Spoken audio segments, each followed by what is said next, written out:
Hello and welcome back to the channel. Today I'm going to have a go at making a wooden piston similar to the ones you'll find in a car. Let's get going. So what I'm going to do on this board is try and sketch out roughly the design that I'm going to work with. So the first thing we're going to do is create our piston. So you've just got sort of like that sort of shape, so it's just a cylinder really, and then you've got three lines that run through it. So you've got up here you've got a compression ring, so we'll call that C1. Here we've got our second compression ring, C2, and then in red we'll just have the oil ring. So I'm going to try and make that part first. Let's just call that oil ring. Now if you look at the inside of a piston, you'll have sort of like a cutout like that, and then your conrod goes in the centre part.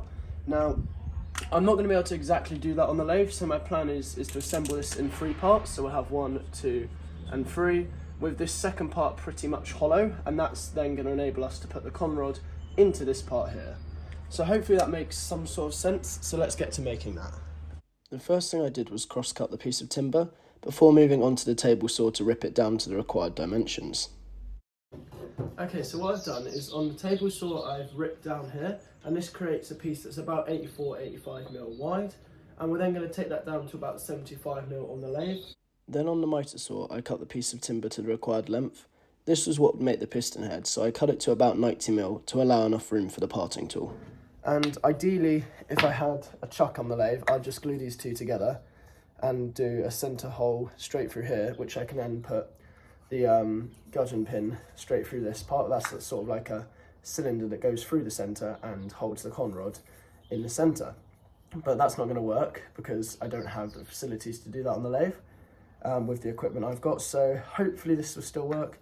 If not, then we'll just think of another plan. But I think I can still salvage this at the moment. I'm just trying to work out if there's any other way that I could do this, which would mean I don't have to glue in spacer blocks to go in like this. Hold on. And then obviously I'm going to need to cut this so it's all nice and square, but like that. I then put the piece of wood between the centres on the lathe using 2 sacrificial blocks. I quickly realised it wasn't strong enough though, so I hot glued them on just to make sure it didn't come off. Once it was all roughed down to a cylinder, I then sanded it smooth. Okay, so on the lathe we've now got the piston head turned down to a nice cylinder. Now I didn't film very much of it because I was getting a bit carried away and just wanted to start. Now what we're going to do is mark in our 2 compression rings and our oil ring, and then we're also going to make our height that we want the piston head to be. Now I'm just going to use a parting tool just to create 3 grooves for the rings at the top, and then also to create the line that I'll effectively part it off at. Now from memory, this top part is where all of the sort of filler material is, where it's not open. So that's where I'll be putting my rings, and then this is where the base of the piston head will be. Now I probably am going to make this a little bit shorter just because it looks quite big at the moment, but we'll see. I then used my parting tool to mark where I was going to cut the block off at. Now I did do this quite quickly, but it was okay because I just sanded the tear off. I then used the V parting tool just to create 3 grooves, which were going to create the oil ring and the 2 compression rings. Well, I very stupidly forgot that this was connected here and there was a little gap on it. Now, I don't know whether you can make out there, but I almost went through it. Luckily I haven't, so I've just about managed to save it. Okay, so whilst the extractor's powering down, I'm going to talk about this. So what I've done is I've cut the 3 grooves like that. I was going to burn them or put milliput in it, but I've decided not to. I've sanded down to 400 grit just to create a nice smooth surface. So what we're going to do now is apply some cellulose sanding sealer. I'm just using chestnut products here. And then we're probably going to apply a wax, but I don't know how well it will sit into these grooves. So I may end up just putting something like a cellulose sort of finish on that and just buffing that over it. But we'll have a look. I then applied 1 layer of spray cellulose lacquer. I'm now going to work my way through the chestnut products finishing pads, and then we'll apply a bit more cellulose sanding sealer and buff that off. I then worked my way through the chestnut products sanding pads before moving on to apply 1 more layer of cellulose sanding sealer and a little bit of woodturner's blend. I then moved on to create the gudgeon pin. Now originally I used poplar, but it just was too soft, so instead I used some walnut, which proved much better. I used a combination of the spindle roughing gouge, spindle gouge and skew to create the shape.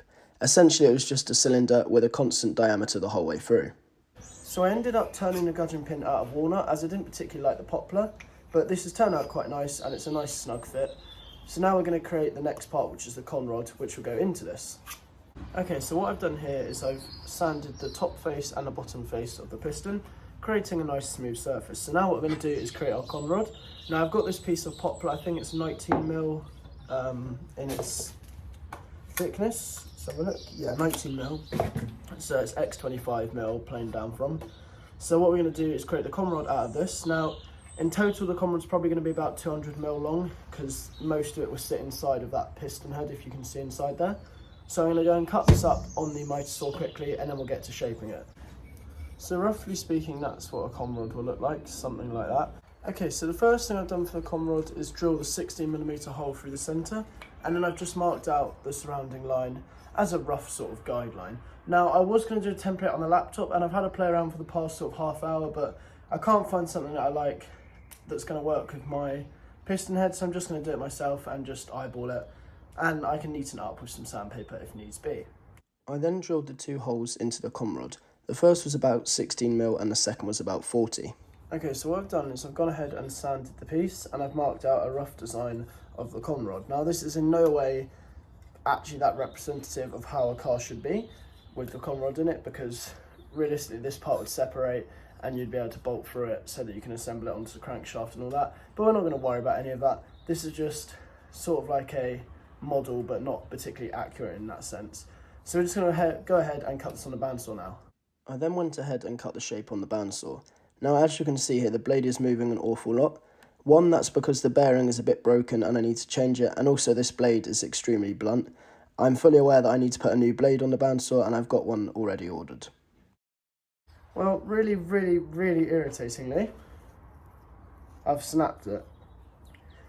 I was using a big sander because I sold my smaller one. Nothing wrong with the sander, great little sanders, I just needed the money for other things instead. So I was trying to do it with the big random orbit sander, and I've just gone like that, and yeah, you can see the problem. So here was the first one, which was a fail, and here's the second one. I think we can agree it's a lot better in terms of the size of it. It just looks more like a proper conrod. Secondly, it's just more smooth and a lot thicker here at the base, which means it's not as likely to snap. So now I'm going to put a bit of finish on this, then I'll buff everything with 1500 grit, and then we can assemble the conrod into the piston using the gudgeon pin. If I can do this like this. There we go. So obviously I need to chop the ends off and then sand them flush, and then we'll need to lacquer this as well. But it should look pretty cool, and I think you can see this does indeed look like a piston. Okay, so what I've done is cut off the gudgeon pin, and I've just put a bit of lacquer on each end.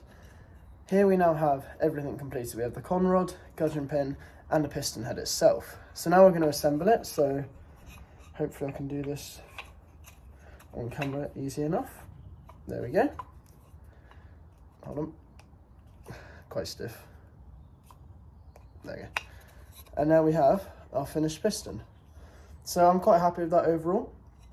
Not the best on some parts of the conrod, but overall I think it looks pretty good, and I'm really happy with the overall result.